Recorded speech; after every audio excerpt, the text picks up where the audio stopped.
From Mipham Rinpoche's early childhood, all the youthful vigor of the excellent qualities of the family of the great vehicle ripened powerfully in him.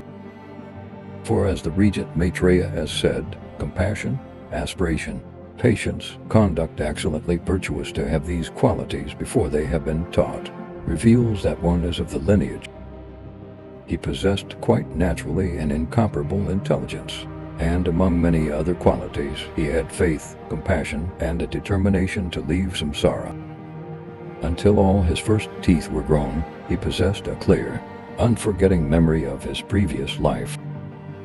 Around the age of 6 or 7, he committed to memory the root text of the Ascertainment of the Three Vows, and received a detailed explanation of it from the venerable Master Lama Drakpa Gyaltsen, a bodhisattva and the very embodiment of the three trainings.